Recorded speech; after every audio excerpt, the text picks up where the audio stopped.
Oi pessoal, meu nome é Davi Wolf, eu sou assistente social, psicoterapeuta, atendo uma clínica em Iranana e sou também um guia autorizado de Yad Vashem, Museu do Holocausto, Museu da Shoah.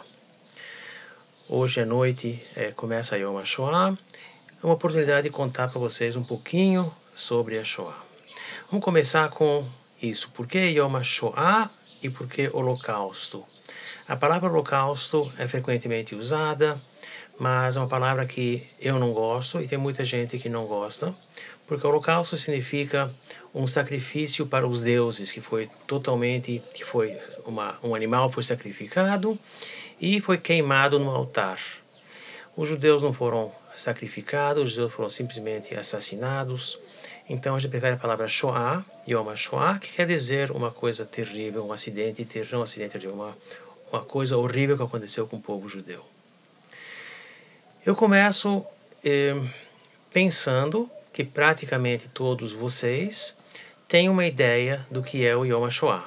Vocês sabem, quase todo mundo sabe, que existiu a Shoah durante a Segunda Guerra Mundial, que foi o extermínio, o assassinato de 1000 formas diferentes de 6 milhões de judeus na Europa pelos alemães nazistas e seus associados, seus assistentes, seus ajudantes, dentre eles 1,5 milhão de crianças. Todo mundo também quase sabe, ouviu falar das câmaras de gás, que judeus foram levados para o gás, foram matados através de gás em câmaras de gás. A principal delas, a maior delas, foi no campo de concentração Auschwitz. Então, eu começo pensando que vocês sabem isso. Eu vou contar coisas menos uma aula, uma história sobre a Shoah, e mais alguns assuntos, pontos de interesse que eu acho interessante contar sobre a Shoah. O Museu de Yad Vashem, em Jerusalém, ele começa com um filme mostrando sobre a época antes da guerra na Europa, que se chama O Mundo que Foi, Haolam Shehaya, para mostrar o que era antes da guerra. Isso é um ponto que eu acho muito interessante e muito importante. Muita gente tem a tendência, quando falando da Shoah, de falar como morreram, aonde morreram, quantos morreram, em que lugar, onde foram enterrados ou não enterrados, ou foram cremados. E é muito importante falar que a história da Shoah, ou a importância de lembrar a Shoah, não é só lembrar como as pessoas morreram. Quando a gente vai para um enterro, a gente fala da pessoa que morreu, a gente fala de como ele viveu, não fala de como ele morreu, qual doença que ele teve, qual remédio ele tomou ou não tomou. Qual é a vida que foi embora. Por isso é muito importante, quando falamos da Shoah, de falar das vidas que foram embora, da sociedade que sumiu, das comunidades inteiras que sumiram, do mundo judeu, de uma cultura judia que deixou de existir, que foi exterminada. E por isso é muito importante, na minha opinião, antes de falar de como morreram, e que não é só uma questão de contar 6 milhões de corpos, de cadáveres, mas o que foi embora, quem são as pessoas que foram embora, que mundo é esse que deixou de existir, que sumiu, que desapareceu, que foi exterminado pelos alemães nazistas. Uma coisa que eu quero começar a dizer, uma introdução, é o fato que a Shoah foi um episódio único na história do mundo. É a única vez na história do mundo em que um país, criou matadouros industriais para matar pessoas. Da mesma forma que o matadouro, a gente traz uma vaca e a gente mata a vaca e usa tudo que é possível usar na vaca. Claro que a gente usa carne para comer, mas também usa a pele, também usa o couro, também usa os chifres, também usa os pés. Tudo que é possível aproveitar é aproveitado. Os nazistas fizeram o mesmo com pessoas, com o povo judeu. Eles pegaram os judeus e tentaram pegar tudo que é possível de aproveitar. Primeiro era a propriedade, as casas, as joias, o dinheiro, as roupas. Depois matavam as pessoas e arrancavam ainda os dentes de ouro, se tinha dentes de ouro. Abriam os corpos para ver se tinha alguma coisa guardado dentro do corpo, alguma joia.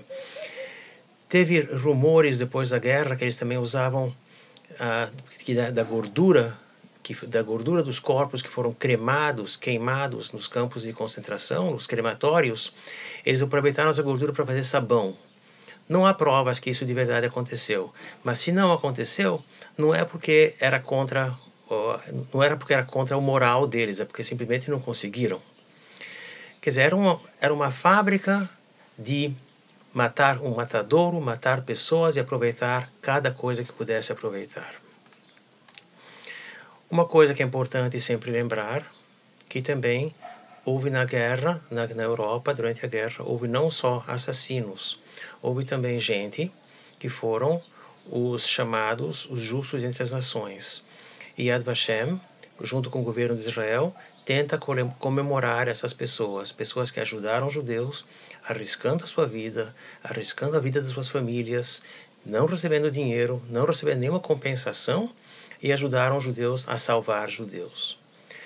Hoje em dia, em Yad Vashem, tem 27 mil pessoas assim que já foram assim comemoradas, mas a gente não sabe o número verdadeiro, porque tudo que aconteceu durante essa guerra, durante a Shoah, tem muito mais coisa que a gente não sabe do que a gente sabe. Quando as pessoas morrem, se uma pessoa morre, tem à sua volta quem conte sua história. Se morrem 10 pessoas, ainda tem gente à volta que conte sua história. Se a aldeia inteira morreu, não sobrou ninguém para contar. Então, também nas histórias dos justos entre as nações, pessoas que podem ser que foram salvas numa situação, numa ocasião, mas mais tarde foram pegos e foram assassinados em todo caso. Então não sobrou quem contasse a história. Yad Vashem também comemora os anônimos justos entre as nações. Gente que a gente não sabe, porque não houve no fim quem contasse a história, ou eles próprios também foram assassinados. E para isso tem uma história que eu quero contar. Ramon Pfister, um homem sobrevivente da Shoah, da Polônia, de Lvov, escreveu vários livros. Ele também aparece várias vezes no Museu de Yad Vashem. E ele conta uma história em que ele tinha 13 anos em Lvov, na Polônia, foi levado junto com seu pai para um campo de trabalho. A mãe foi assassinada. Chegaram no campo de trabalho, a caminho do campo de trabalho, o pai falou com um vizinho que chamava Krul, um bom amigo dele, e falou: toma aqui todos os meus pertences de valor, minhas joias e tudo que eu tenho de valor, guarda para mim, por favor.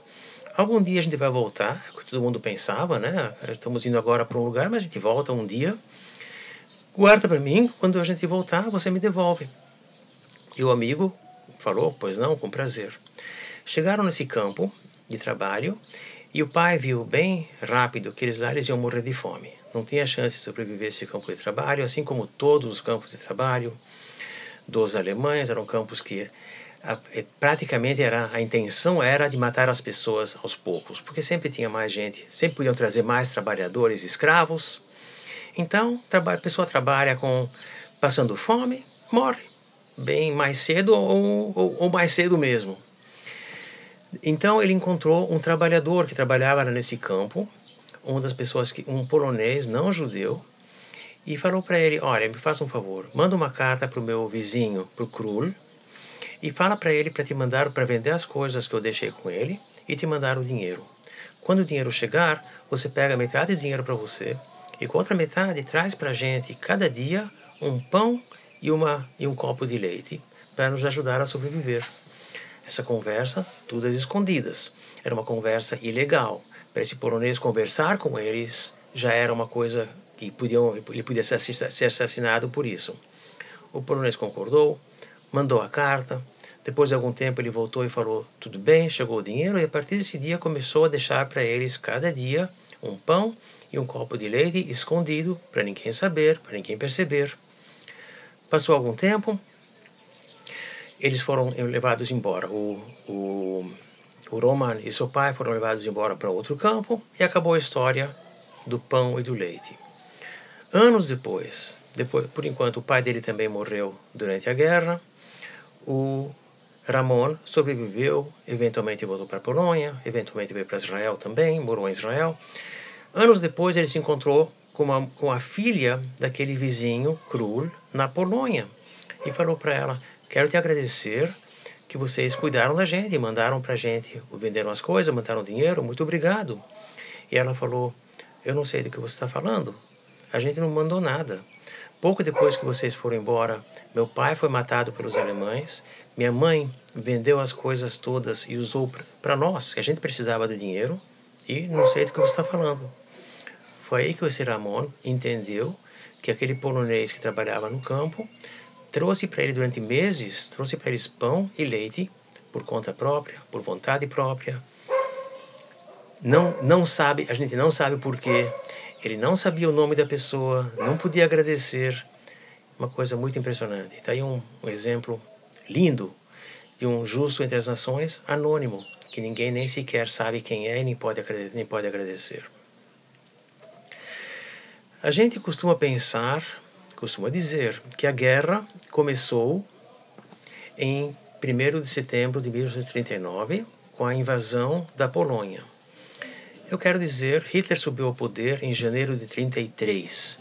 Eu quero dizer que a guerra já começou um pouco antes. Desde que o Hitler subiu ao poder, começou na Alemanha a grande discriminação contra os judeus, foram despedidos, foram presos, foram proibidos de ir para escolas, proibidos de ter propriedade, tiraram a cidadania alemã, não podiam mais casar com alemães, muita discriminação. Mas ainda não era massacre, não era extermínio. Os judeus, como eles queriam, a essas alturas, os alemães queriam que os judeus fossem embora. E muitos conseguiram ir embora. Em 1933, tinha 500 mil de judeus na Alemanha. Quando a guerra começou em 1939, só tinha metade disso, só 1/4 ainda estava na Alemanha, que não conseguiu ir embora. Tinha também que não queriam ir embora, mas também que não conseguiam ir embora. Mas eu digo que a guerra já começou antes. Em março de 1938, a Alemanha conquistou a Áustria, fizeram o Anschluss, se juntaram à Áustria. Em setembro de 1938, teve o famoso Acordo de Munique, na qual o Chamberlain e a França, Inglaterra e França, entregaram Sudetenland, parte da Tchecoslováquia, para o Hitler. Em março de 1939, a Tchecoslováquia inteira já foi conquistada por Hitler. Quer dizer, aos poucos, Hitler já estava tomando a Áustria, Sudetenland e Tchecoslováquia, tudo ainda antes que começou a guerra oficialmente em 1939. Em novembro de 1938, foi a Noite dos Cristais, Kristallnacht, na Alemanha e Áustria, onde queimaram um pogrom organizado pelo governo, queimaram milhares de sinagogas, milhares de homens judeus foram levados à prisão para campos de concentração, e alguns também foram matados também, tudo com a intenção de que os judeus passassem mal e quisessem ir embora. Ainda não se fala de um massacre. E finalmente, em setembro de 1939, 1º de setembro, foi a invasão da Polônia. E agora começou oficialmente a Guerra Mundial. E se até agora os alemães tinham 500 mil judeus com eles, de repente conquistaram a Polônia, onde tinha 3 milhões de judeus. E se eles não conseguiram se livrar dos judeus antes, o que eles vão fazer agora com mais 3 milhões? Então, eles estavam, de repente, sem saber o que fazer. Começaram também a explorar os judeus, a tomar as propriedades, começaram a construir guetos e colocar os judeus dentro dos guetos. Uma coisa bem aos poucos, mas ainda não muito claro para onde que eles estavam indo, qual que era o programa final. 39, em 40... Começo de 40, a Alemanha continuou com a guerra, a Inglaterra e França tinham feito um acordo com a Polônia que iam ajudá-los, mas não vieram ajudar. Então a Polônia foi conquistada, depois, no começo de 40, a Alemanha continuou e conquistou a França, e a Dinamarca, e a Noruega, e a Holanda, e a Bélgica, praticamente toda a Europa Ocidental, e começaram com a guerra contra a Inglaterra, no ano de 40. No outono de 40, setembro, outubro, novembro de 40. Não conseguiram com a Inglaterra. E então, começo de 41, foram para a Grécia e a Iugoslávia e praticamente conquistaram toda a Europa Ocidental. Ainda, de novo, os judeus, ainda não começou um massacre, nem um extermínio de judeus, nenhuma decisão, parece, de matar todos os judeus. E aí chegou junho de 41, a Alemanha invadiu a Rússia. Em 1939, Hitler fez um acordo com Stalin de não agressão e os dois repartiram a Polônia entre si. Agora, em junho de 41, Hitler atacou a Rússia. Mas antes de atacar a Rússia em junho, já alguns meses antes começaram a preparar, a treinar Einsatzgruppen, batalhões especiais para missões especiais. E o seu trabalho era isso, ser carrascos.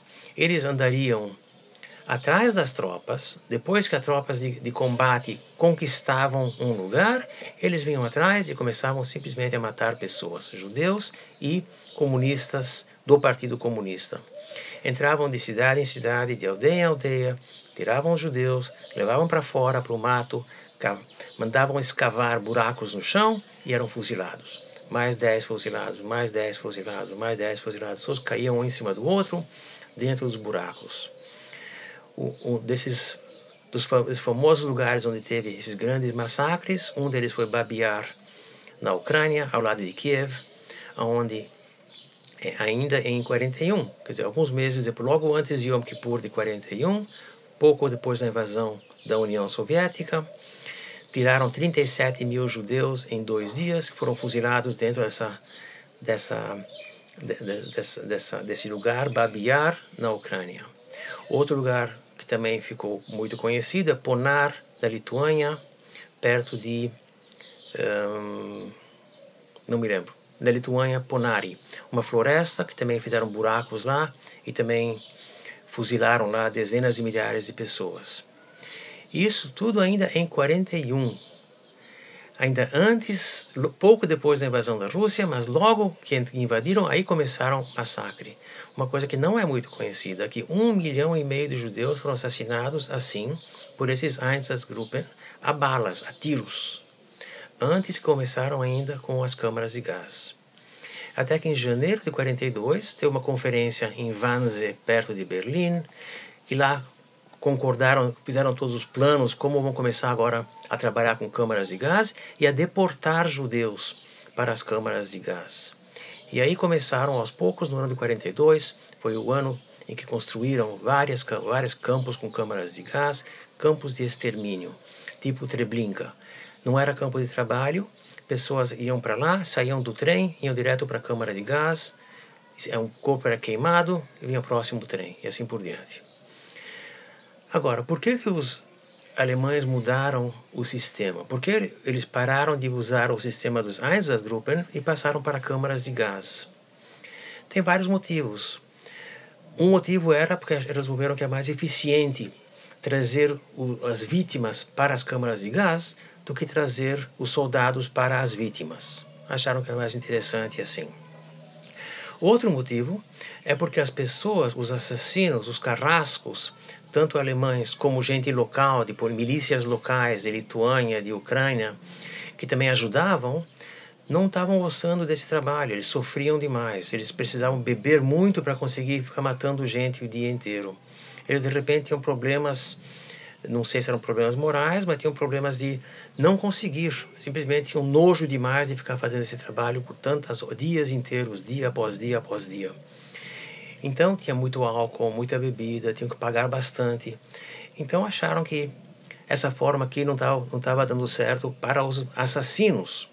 Os assassinos não estavam aproveitando, não estavam se divertindo, não estavam gostando. Então eu tinha que encontrar um modo mais eficiente. O modo mais eficiente era mandar as pessoas embora. Aí ninguém era diretamente responsável pela morte. Uma pessoa chamava os judeus, empurrava eles para o trem. Outra pessoa guiava o trem. Outra pessoa tirava eles do trem. Outra pessoa os mandava tirar a roupa. Outra pessoa empurrava até a câmara de gás. E, finalmente, lá em algum lugar lá longe, uma pessoa punha o gás dentro da câmara de gás. E, de novo, outras pessoas é que tiravam os corpos para queimar. Mas não era... a maioria dos que faziam trabalho já dentro dos campos, dentro das câmaras de gás, eram outros judeus, prisioneiros, que eram forçados a fazer esse trabalho. Para os carrascos, era um trabalho mais fácil. E essa provavelmente foi um dos motivos fortes porque eles mudaram de sistema. Em vez de matar a tiros, começaram a matar em campos de concentração.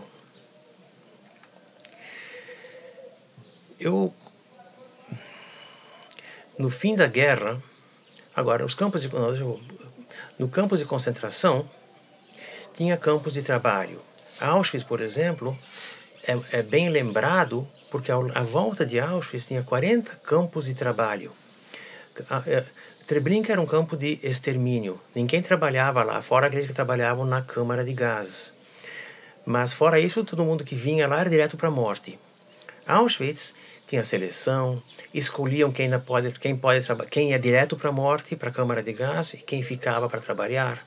Tinha centenas de milhares de trabalhadores em Auschwitz, a cada momento e também com o passar dos anos, porque pessoas que vinham, trabalhavam um tempo, até que morriam por fome e por cansaço, ou eram matados, ou sempre tinham seleções novas, selecionavam quem ainda parece capaz de trabalhar, quem não ia para a câmara de gás.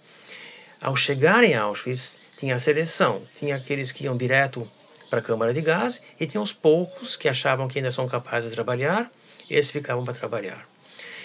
Auschwitz, por isso, ficou mais conhecido no mundo de hoje, porque tem mais sobreviventes. E tem mais sobreviventes porque lá pessoas ficavam para trabalhar. Em Treblinka, que ninguém ficava para trabalhar, o número de sobreviventes é mínimo. No fim da guerra, teve marchas de morte. Os alemães resolveram que pessoas que ainda estavam vivos, que ainda podiam trabalhar nos campos de concentração, vamos levar eles do campo de trabalho, levar eles para o campo de trabalho mais para trás, na Alemanha, ou mais perto da Alemanha. Então fizeram marchas de morte no ano 45. A partir de janeiro tinha muitas marchas de morte do leste da Polônia em direção à Alemanha. E a maioria das pessoas que andavam no inverno com fome, semanas a fio ou meses a fio andando, a maioria morriam no caminho ou eram fuzilados no caminho pelos alemães.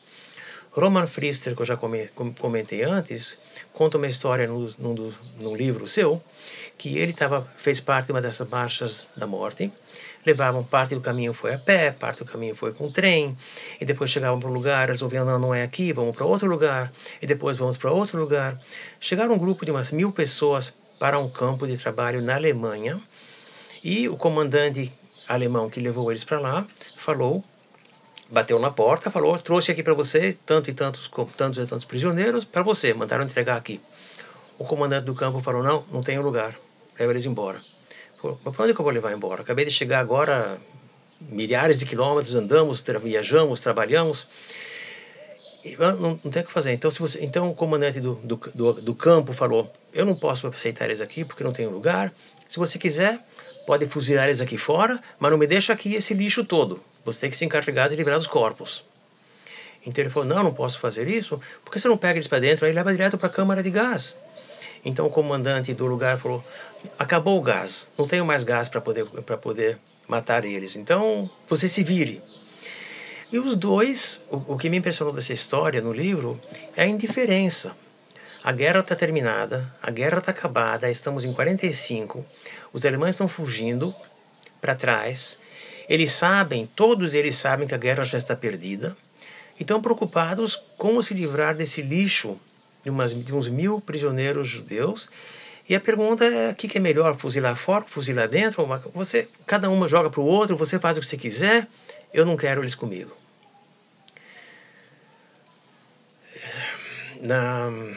Buchenwald foi um dos campos na Alemanha que foi liberado em 45 pelos americanos. Tinha um menino lá que se chamava Lolek Lau, que depois cresceu, foi salvo, era o menino mais jovem que foi salvo de Buchenwald, ele tinha 8 anos. Ele eventualmente veio para Israel, cresceu e ficou o rabino Israel Lau, que foi um tempo em Israel, foi rabino-chefe de Israel. Hoje ele é o chefe da diretoria de Yad Vashem. Um soldado americano chegou para ele e falou, que idade você tem, menino? Então ele falou, que diferença faz? Sou mais velho do que você. Então o soldado não entendeu, por que você é mais velho do que eu?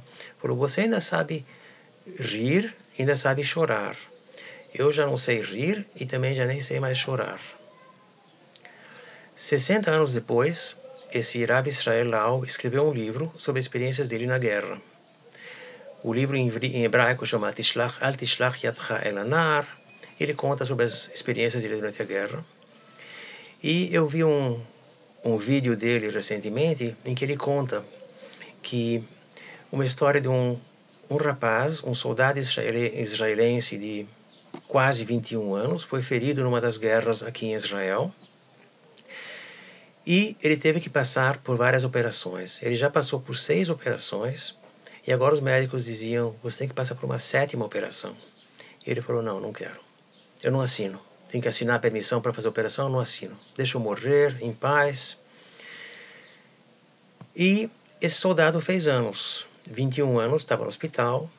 Os amigos, os pais e os amigos fizeram uma festa de aniversário para ele.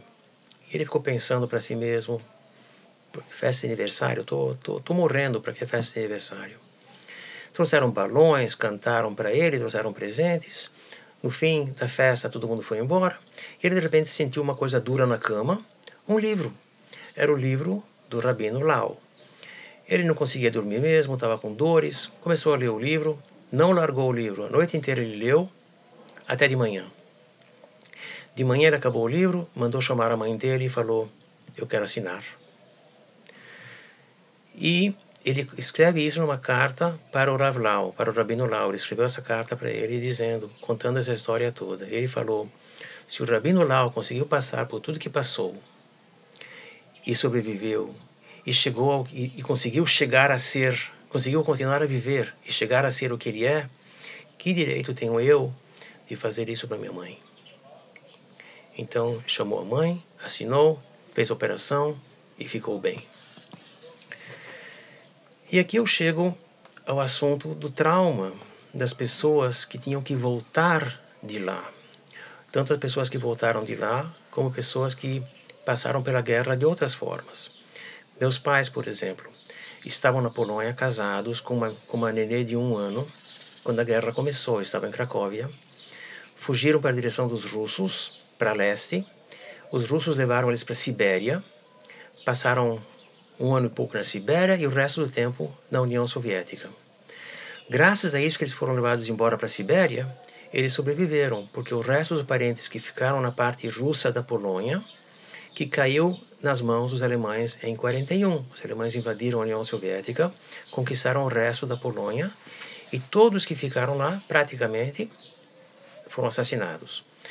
De 3 milhões e 300 mil judeus que existiam na Polônia antes da guerra, sobraram talvez 300 mil, dos quais 200 mil são aqueles que estavam na União Soviética, que não estavam debaixo dos alemães. Dos que estavam debaixo dos alemães, talvez sobreviveram 100 mil, escondidos, com papéis falsos, passavam por não-judeus. E para quem voltou, então, por exemplo, meus pais, por exemplo, minha mãe, que perdeu todos os seus 8 irmãos, e seus pais, e sobrinhos, e tios, e primos, e tudo, toda a família. Ela foi a única sobrevivente. Para pessoas assim, e com certeza para pessoas que passaram pelos campos de concentração e campos de trabalho dos alemães, voltar e estar sozinho era uma sensação horrível, obviamente super traumática. Como que você volta a viver? Como que você sobreviveu no físico, mas teu coração está morto? Como que você volta a sentir-se vivo? Como você volta a querer viver? Em Israel se fala bastante sobre a 2ª e 3ª geração. Pessoas que são 2ª geração da Shoah, ou 3ª geração da Shoah. Primeira geração são aqueles que passaram, que estavam na Shoah. 2ª geração são seus filhos. Como que as pessoas que vieram tão traumatizados da Shoah, da guerra, como que eles conseguiam depois, pessoas que o coração deles estava morto, como que eles conseguiam depois criar filhos? E essa 2ª geração, e mesmo 3ª geração, são pessoas que ficaram muito marcadas pelos traumas dos pais. Eu ouvi uma vez uma palestra no Yom HaShoah também, palestra de um homem aqui em Israel, que era filho de pais que passaram pela Shoah. Ele contou que o pai acordava cada noite aos berros, com pesadelos. Ele cresceu numa casa muito triste, acho que ele era filho único, uma casa muito triste, e não se ria, mal se falava. Uma vez, quando ele tinha uns 10 anos, um amigo, um vizinho, convidou ele para assistir um jogo de futebol aqui em Israel. Ele foi no jogo, ele contou que ele ficou em choque. Pessoas rindo, pessoas gritando, pessoas vivas. Ele ficou em choque, ele nunca tinha visto uma coisa assim antes. E a partir desse momento, ele conta, ele tentava ir a cada jogo de futebol, sempre que ele podia, não para assistir o jogo, mas para ver a audiência, para ver as pessoas, para ver pessoas cheias de vida, de gritos, de alegria, de emoção. Quando os sobreviventes chegaram para Israel depois da guerra, eles no começo mantinham segredo, mantinham silêncio. Talvez tentaram contar e tinha um problema, que as pessoas aqui não acreditavam no que eles passaram. Os próprios alemães, os próprios nazistas, diziam para as pessoas nos campos de concentração: se você sair daqui vivo, você pode contar para quem você quiser, ninguém vai acreditar mesmo. E eles tinham razão. Os sobreviventes vinham e contavam e ninguém queria acreditar. Ou ainda olhavam para eles com desdém, olhavam para eles para baixo, dizendo: como que vocês se permitiram ser matados? Como que vocês deixaram que matassem vocês? E uma coisa muito importante que aconteceu em Israel, que facilitou a vida para os sobreviventes, foi o processo de Eichmann, em 61. Quer dizer, 15, 16 anos depois da Shoah, Israel conseguiu capturar o Eichmann da Argentina, trouxeram ele para cá e teve um processo público. Na época não tinha televisão ainda, mas estava no rádio, pessoas podiam vir assistir, e estava no rádio o tempo todo. E foi a primeira vez que pessoas puderam contar suas histórias, contar o que lhes aconteceu. E tinha gente escutando. Tinha outros judeus aqui em Israel que estavam escutando e querendo ouvir as histórias. E acho que é isso. Eu vou parar por aqui. Claro que pode-se falar sobre a Shoah sem fim de histórias, mas eu vou parar por aqui. O que eu queria contar, principalmente, é um pouco das histórias, um pouco dos traumas, um pouco de como as coisas aconteceram, que foi uma coisa gradual, que não é desde o primeiro dia que foi o extermínio. O extermínio começou na Rússia e eventualmente voltou para a Polônia. E a Alemanha também não é lá que começou o extermínio, lá que começou os nazistas, lá começou o antissemitismo, mas não foi lá que começou o extermínio. Uma das coisas muito importantes de Yad Vashem, um dos seus projetos, é lembrar os nomes. De novo, voltando à coisa que eu falei no começo, não é pensar só em 6 milhões de cadáveres ou de corpos empilhados um em cima do outro, mas sim dar nomes às pessoas. Quem foram as pessoas, como eles viveram antes. E Yad Vashem tem um projeto muito grande, já de muitas décadas, de escrever folhas de testemunho em memória a cada pessoa que alguém sabe que passou pela Shoah, que foi assassinado, lembrar o seu nome. Uma folha por pessoa. E assim Yad Vashem vai colecionando nomes. E hoje já tem 4.700.000 nomes guardados em Yad Vashem. Vou parar por aqui. Muito obrigado e até logo.